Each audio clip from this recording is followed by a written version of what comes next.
For a team of superheroes, they are far, far from being good role models.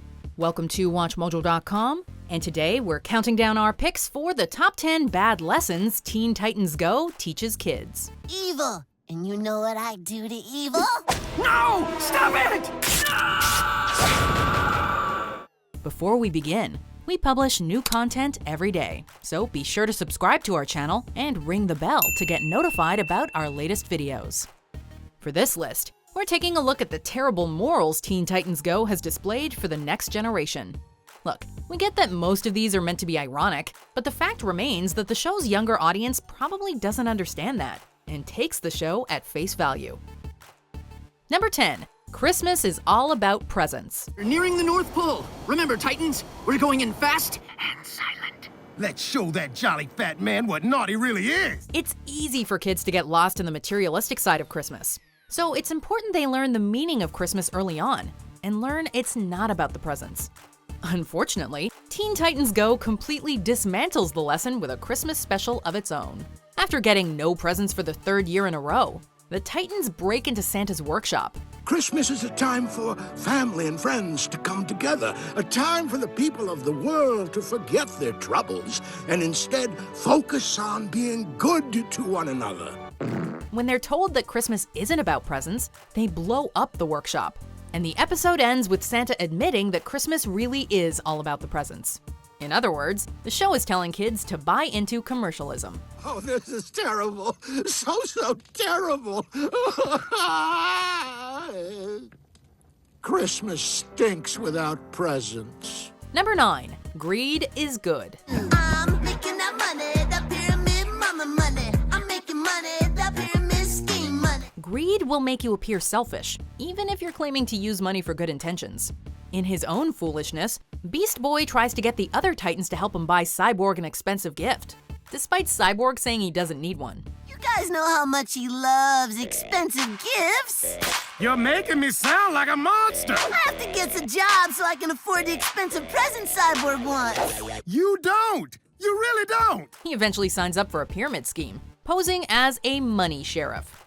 Things take a turn for the worse when they end up broke and find themselves forced to build pyramids. This is one of those few episodes where the Titans acknowledge some sort of lesson, but the fact that it took a pyramid scheme to do so is shameful. Perfect.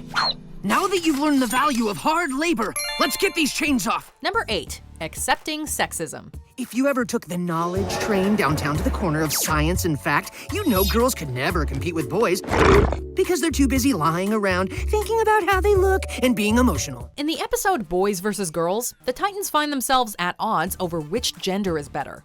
There's nothing wrong with some playful banter, but some of the things the Titans say to each other are pretty dated.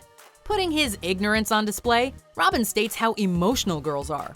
Then, in a series of activities, Raven and Starfire completely wipe the floor with the guys.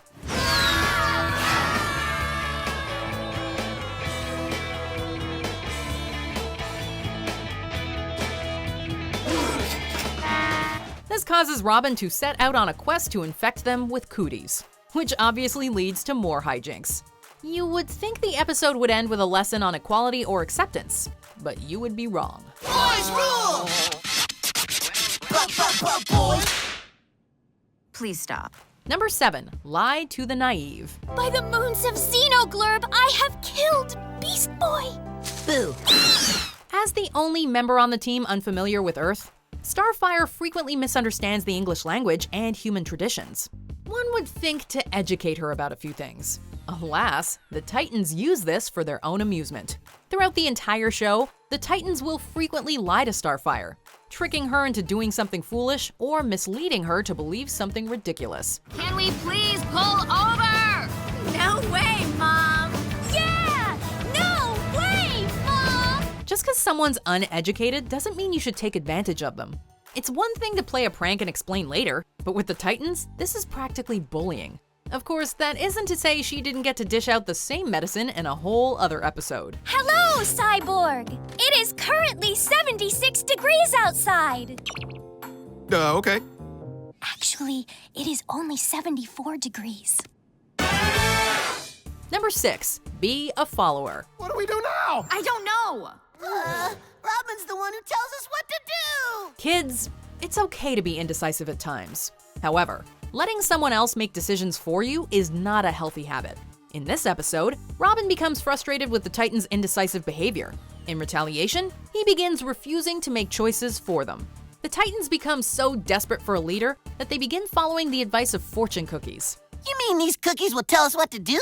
Had they learned how to make decisions for themselves, we'd be happy with the episode. However, this only tells kids that choices are hard, and it's best to let someone else handle them for you. I see now that most people are weak-minded sheep, incapable of making their own decisions. Number 5, hoarding is okay. This place is a pigsty, Beast Boy. Well, where else are the pigs supposed to go? One of the most important things to learn as a child is that cleanliness is important. Clean your room to manage good hygiene in addition to looking presentable. While it makes sense for Beast Boy to live in a somewhat filthy room, it doesn't excuse the message the show sends in the hot garbage episode. When Beast Boy starts stinking up the tower, the other Titans force him to clean his room. Despite all this effort to try and get him to clean, the episode ends with him going back to his trashy ways, making the past 11 minutes completely pointless. Garbage isn't just a bunch of garbage to be thrown away. Love your garbage, and it will love you back. You have enlightened us on the ways of the filth. Thank you, Beast Boy. That's right, I'm the dirtiest. Number 4, knowledge is bad for you. Why don't you try reading a book? You know what they say, too much TV will rot your brain. Teen Titans Go has featured a number of episodes on intelligence, and seem to present the idea that knowledge is a curse.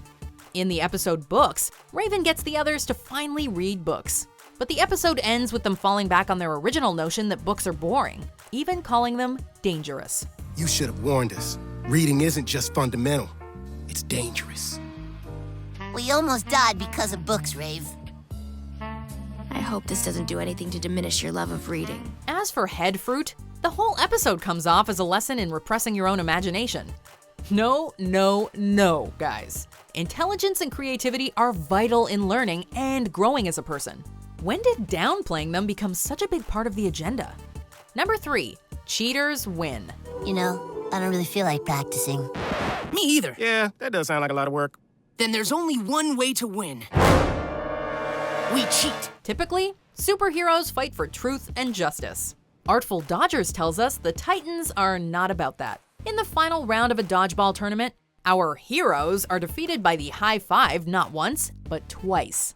The appropriate way to handle this would be to accept the losses. Instead, Robin and the team decide to start cheating. Upon yet another loss, the team won by default when Robin called the cops on the criminals. We won! By default, baby! Victory dance! The sad thing here is that High Five, a team of supervillains, played fairly and followed the rules. Our so-called team of superheroes just couldn't be honorable. Number 2, you don't need to resolve your fights or apologize. This is what you got me? I love it! It's well drawn and thoughtful! Thank you! I knew you would like it! Everyone fights. Families fight, friends fight, co-workers fight. That's a part of life children learn early on. But the important part is learning to get by it and move forward. If only Teen Titans Go could follow this lesson and set an example for younger viewers. Almost every episode shows them getting into fights, only never to resolve things. No one provides alternatives for solutions, no one admits when they were wrong, and rarely, if ever, does someone apologize for their wrongdoings. Quit punching yourself! Why are you punching yourself? Quit punching yourself! Characters just get irritated and angry with each other without explaining why or realizing their mistakes. If kids are to learn how to resolve issues, Teen Titans Go certainly isn't helping.